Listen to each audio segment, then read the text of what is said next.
ध्यान दीजिए, ए rolling stone gathers no मास। ये रोलिंग यहाँ आप देख रहे हैं, रोलिंग क्या है? लुढ़कना।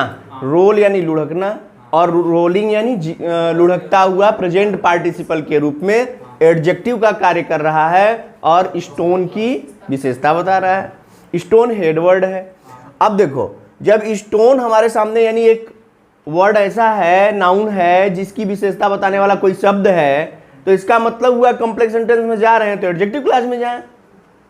भाई जो समझना है वो समझो कि जब हमारे पास कोई एडजेक्टिव उपलब्ध हो वाक्य में और कॉम्प्लेक्स सेंटेंस बनाना हो, तो क्यों ना हम उस एडजेक्टिव के शब्द को ही क्या करें, एडजेक्टिव क्लास में कन्वर्ट कर दें।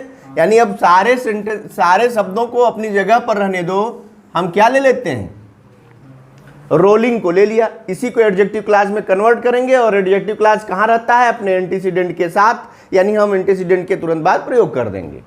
सीधा सीधा देखो बन रहा है कि नहीं बन रहा है, दिमाग में बैठाइए और अपने रूल्स को उस पर अप्लाई कर दीजिए, तो गलती होने के चांस नहीं होंगे। हाँ, अप्लाई करते समय रूल्स को फॉलो करना जरूरी है, क्योंकि उसमें मिस्टेक होगी तो वही सेंटेंस थोड़ा उल्टा पुल्टा अर्थ देने लगता है। तो इसलिए रोलिंग को हम चेंज करेंगे और इसका क्या है, एंटीसीडेंट स्टोन है, इसके लिए हमको कंजक्शन चाहिए।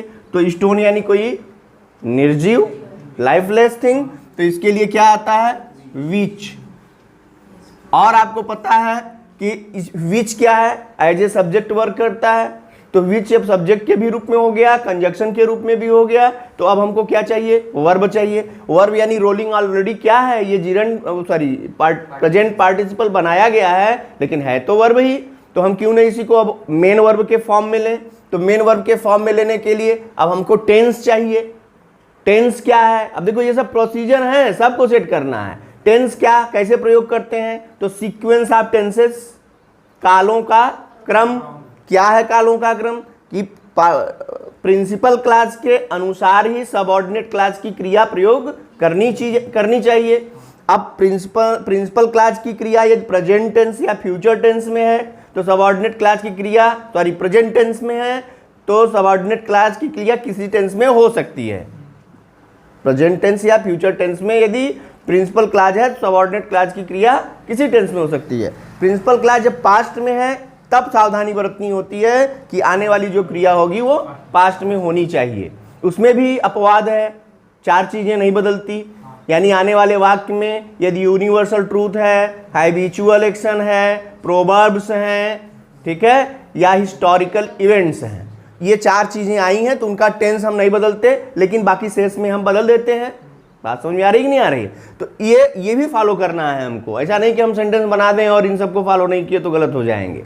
तो विच को हमने कंजक्शन के रूप में और सब्जेक्ट के रूप में ले लिया है, वर्ब रोल लेंगे, रोल को हम इसके अनुसार लेंगे तो क्या होगा, अरे प्रेजेंट इंडेफिनिट टेंस में है तो रोल्स, ठीक है। यानी अब ये क्या हो गया, विच इज रोलिंग कह दो, जो लुढ़क रहा है, विच इज रोलिंग। अब ये पूरा हो गया, एडजेक्टिव क्लास फिट कहां करना है, स्टोन के बाद। भाई हमने क्या किया, हमने केवल पहले एडजेक्टिव क्लास को एक आकार दिया, उसके बाद अब एडजेक्टिव क्लास का यूज कहां करना है ये ध्यान देंगे, उसके बाद उसी पर फिट कर देंगे। क्योंकि अब ये सेंटेंस हो गया, ये स्टोन गैदर्स नो मास। अब ये स्टोन हो गया, सब्जेक्ट है प्रिंसिपल क्लास का, लेकिन रूल क्या कहता है कि हमारा जो एडजेक्टिव क्लास है वो सब्जेक्ट के एंटीसीडेंट के तुरंत बाद होगा। तो ये सब्जेक्ट भले ही है, लेकिन अब ये एंटीसीडेंट भी है, इसलिए ये यहीं बीच में इसको डाल दिया जाएगा। हो गया ये stone which is rolling gathers no mass, हो गया ना। यानी वह पत्थर जो लुढ़क रहा है वह दलदल में नहीं रुकता। बात समझ में आ रही नहीं आ रही, क्लियर हुआ? नेक्स्ट आइए, वी मस्ट मेंटेन डिसिप्लिन और द टीचर विल पनिश अस।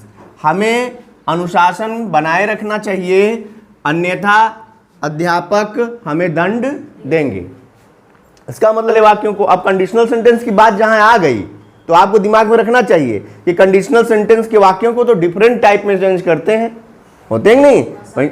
कई वाक्य कई तरह से वो बनाया जा सकता है, इफ से भी, अनलेस से, इन केस से, सपोजिंग और प्रोवाइडेड से, नहीं, वो तो उसमें चले गए, नॉट विथ स्टैंडिंग कंट्रास्ट में हम कंडीशन की बात कर रहे हैं। और कंडीशन में वो जो वर्ब फर्स्ट और एंड वाला होता है, एक इंपरेटिव मोड होता है ना, इंपरेटिव मोड और इंट्रोगेटिव मोड, ये अलग हैं, इनको ध्यान देना होगा क्योंकि ये कॉम्प्लेक्स सेंटेंस में नहीं बनते ना। तो पहले हम इसको इफ से बनाएंगे तो हो जाएगा इफ वी मस्ट, नहीं, if we do not maintain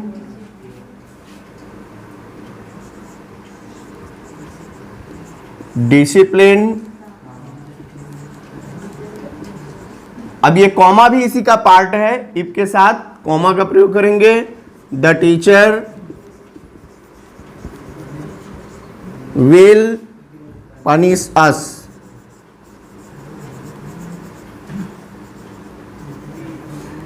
ठीक है, नेगेटिव सेंटेंस में बनाइए तब इफ की जगह क्या लगा दें, unless we maintain discipline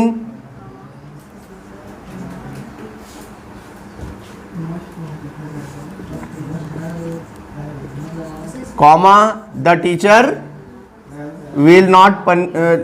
will punish us। यदि हम अनुशासन मेंटेन नहीं करेंगे तो टीचर यानी अध्यापक हमें दंड दें।